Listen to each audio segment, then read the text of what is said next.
Hello and welcome to Dingoes Ate My Podcast. I'm Paul. And I'm Dave. And this week we're discussing the episode Sole Purpose.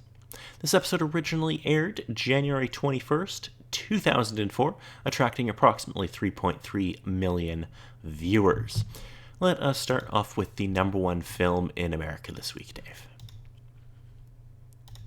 Well, despite the fact that most likely that thing was interesting from last week, I doubt it was the same movie from last week, but there's nothing else that immediately comes to mind that could take its place around this time. So last week the movie you're referencing was Along Came Polly, and you are correct, it did get supplanted. It was overtaken by a little movie called The Butterfly Effect. Yes, because that was a thing that happened. It certainly was. Like, I can't remember the specifics, but I remember watching at least one of those movies, and then the case that they went on a mild rampage of trying to do a whole bunch of sequels for that movie, and then, like, a multitude of particular things in this world that just kind of got up and floated away.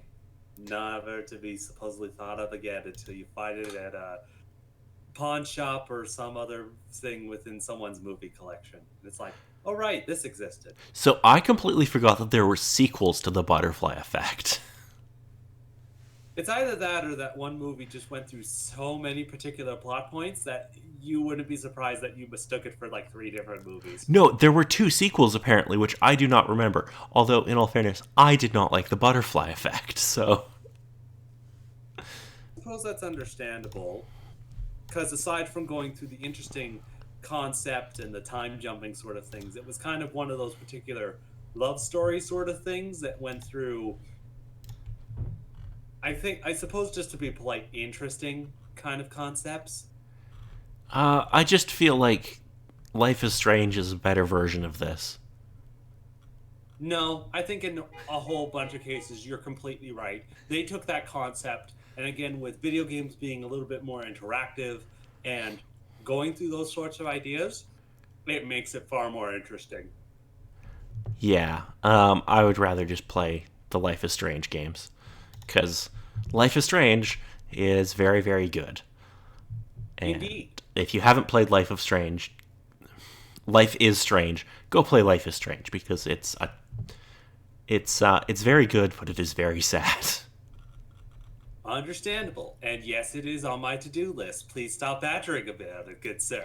I'm behind on them, so I still haven't played Life is Strange 2 or True Colors. So Indeed, that's one of the particular ones that's a little bit higher up on the list. And I'm sorry I'm not doing it in order, but they're not in a chronological order. Don't you patronize me.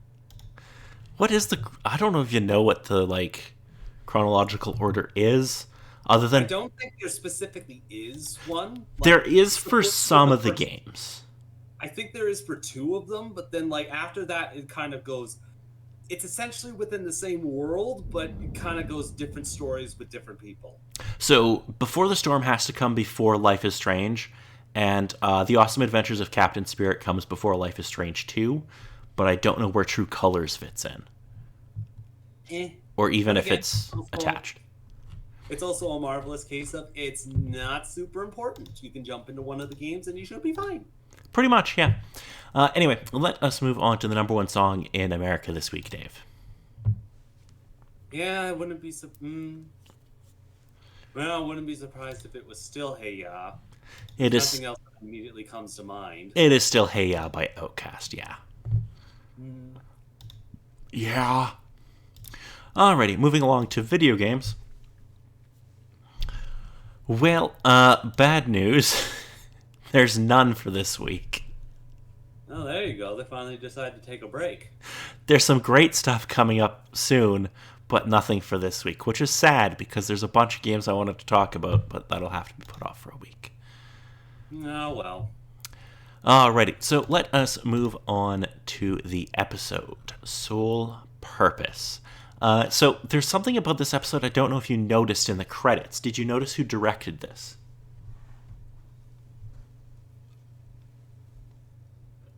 Not off the top of my head from watching the episode, no.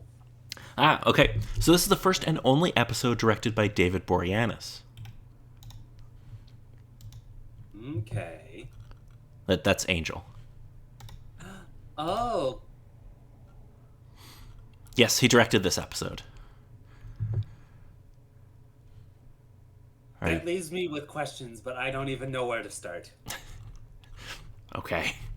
I don't know. Okay. Yeah, so I thought that was kind of interesting. I do like this episode. Anyway, let's get started with what happens. Indeed. Okay. Angel has lost his fight against Spike, who is to drink from the cup of perpetual torment. However, this time the cup isn't a fake, and radiance shines down on Spike as he achieves the Shanshu prophecy and is restored to life. The same light then incinerates Angel. This is revealed to be Angel's dream as he wakes up in his office, shaken. So, Angel still has some lingering things on how things panned out with that.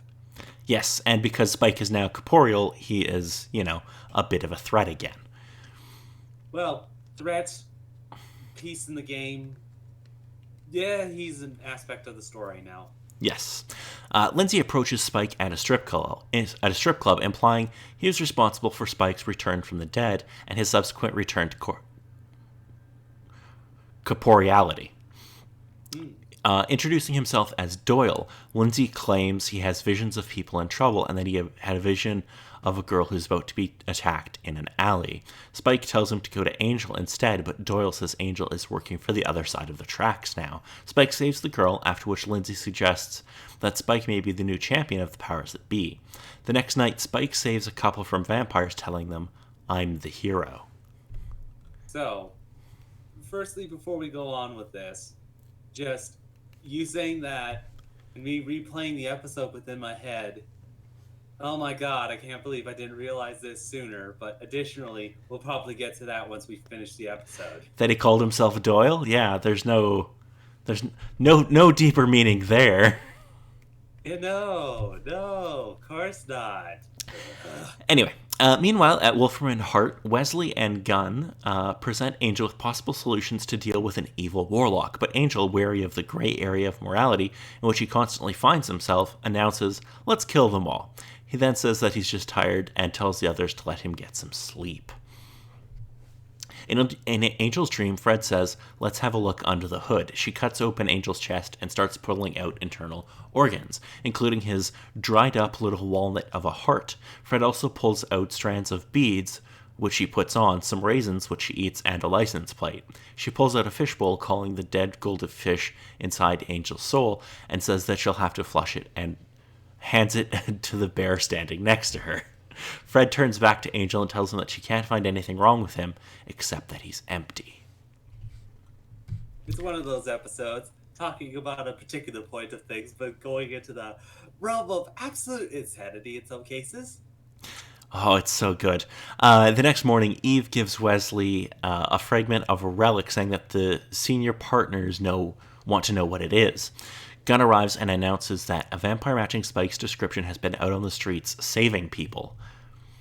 Meanwhile, Angel is dreaming that Spike and Buffy are having sex on his bed. He wakes up and goes downstairs, where Gunn tells him to hurry or he will miss it.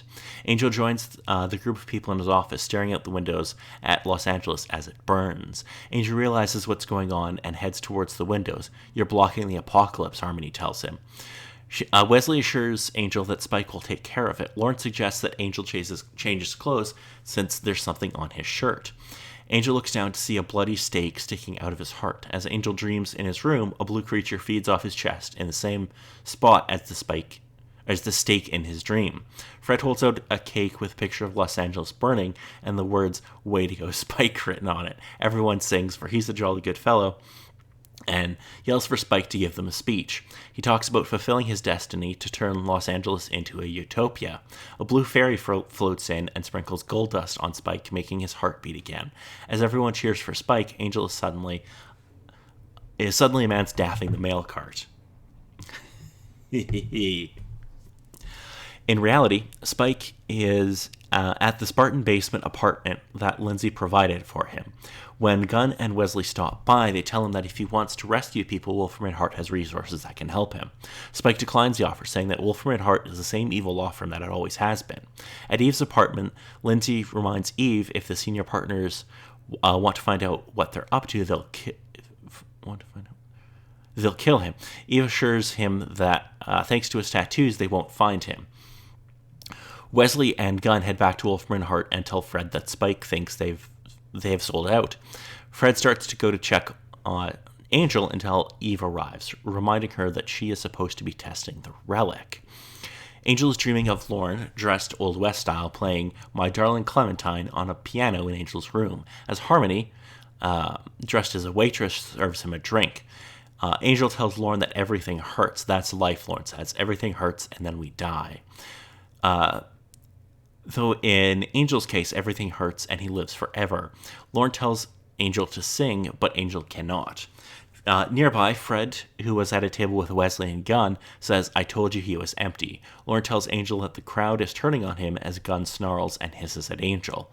I wonder if that's a hint for future events. Eve appears, noting that Angel is suffering. Lauren says that Angel still has something on his shirt. Angel looks down to see the blue creature on his chest. He pulls it off, wakes up, and kills it. Eve tells him that he's still dreaming, but it's almost over. She pulls a bigger blue creature out of the box she's holding and puts it on him.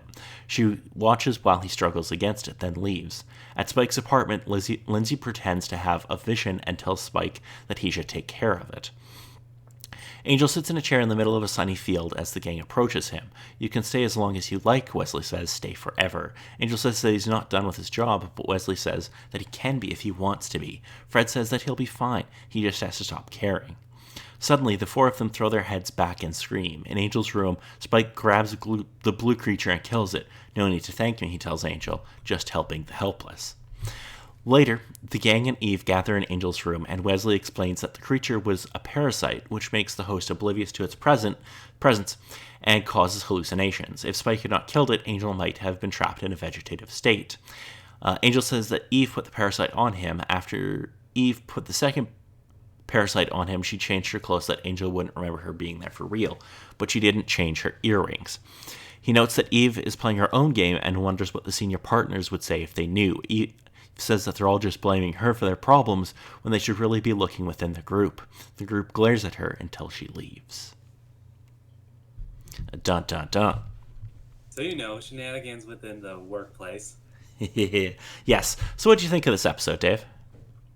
So on the one hand, it was interesting with this episode, going back to the ties of Angel having concerns of his place within the world, Spike being back, in kind of the case what the heck am I doing, being part of Wolfram and Hart, not being out supposedly saving the day and going through particular stuff. But then also just throwing in the part of he's hallucinating, and his hallucinations are ridiculous and mildly amusing, and it's awesome. Yes. So there's a couple of things you might notice in this episode. So Spike's story in this episode parallels Angel's in the pilot episode City of. Yes. With Lindsay taking on the role and even calling himself Doyle and dressing like Doyle. Yeah, realizing that now and just being like, on the one hand, I understand that perfectly fine with going with the episode, but oh man, just makes me want to go up to Leslie and smack him and be like, no, don't using that name. Have some respect for him. Goodness. Angel also dreams about becoming the new Wolfram and Hart mailman, much like Numero 5 did when he stopped being a hero. I thought that was an interesting parallel as well. Because I do love Numero 5.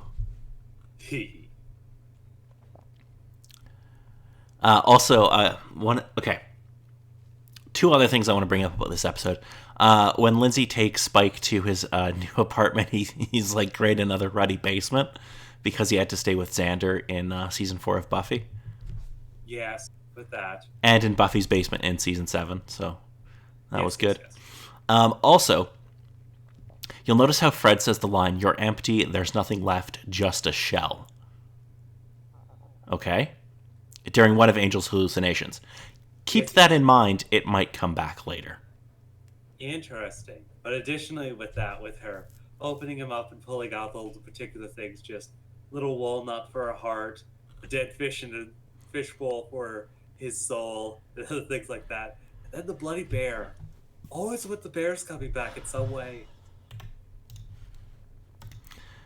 I did enjoy that there was a bear. It was quite fun.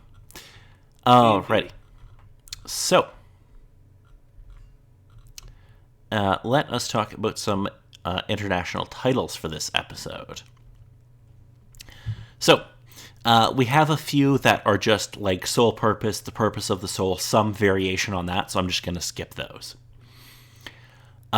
In French, it translates as Nightmares, which there's already a Buffy episode called Nightmares. Stay in your lane. In German, it translates as The Parasite. In Hungarian, it's Hallucinations. Yeah. In Brazilian Portuguese, it's Interior Objective. Okay. And in Spain Spanish, it's Amendment Purpose. But my favorite one is in Finnish, where it translates as Angel's Day of Sleep. Oh, there you go. That's pretty much what he kind of did. It's true. It's true. Alrighty. So, that is about it for this episode. Next week, we'll be discussing a little episode called Damage. Because, this particular series doesn't deal with any of that particular stuff. They just need an episode about it. No, there's nothing terrible is going to happen in this at all. So, quick synopsis for what we're going to be dealing with next week. When an emotionally unstable woman, Dana, escapes from her psychiatric ward, Angel learns that she was a tortured child and is now searching for her tormentor. It's going to get worse. Andrew, a watcher in training, arrives from Sunnydale with surprising information about Buffy and to inform the group that Dana is also a vampire slayer. Meanwhile, Spike believes that if he can save Dana, he will prove that he is destined to be the vampire champion. Now, do you have any memory of who Andrew is? Possibly, but I think it's only just vaguely. There was a particular episode of Angel speaking with the Watchers, and there was a fairly good amount of them kind of within the scene discussing with things, but I think that Andrew was one of those Watchers, maybe. No, Andrew is one of the characters from Buffy. Oh, okay, it's him. Yes, one of the members of the trio, and then who went on to help Buffy later on. He is now a Watcher in training, and okay, I think quickly we'll fill in some blanks here for people who haven't seen Buffy. Technically, in the Buffy lore, there can only be one Slayer until Buffy dies, and then a second one is called. Ignore that. But in Season 7, they cast a spell that basically allows every potential to become activated, which is why there's going to be a whole bunch of Slayers. So it was supposedly going to be some interesting ideas and stories that supposedly came from that, but then the series ended, so yes, that's about as far as it went. There was this isn't really important, but there was a rumor that they were going to do a Slayer School series. Like the X-Men. Yeah, where it would have been basically Willow would have been Professor Xavier, and kind of training all of the potentials or the Slayers. Yeah. Which would have been really cool, but it never happened. Anyway, so that is going to be it for this week. I've been Paul. And I've been Dave.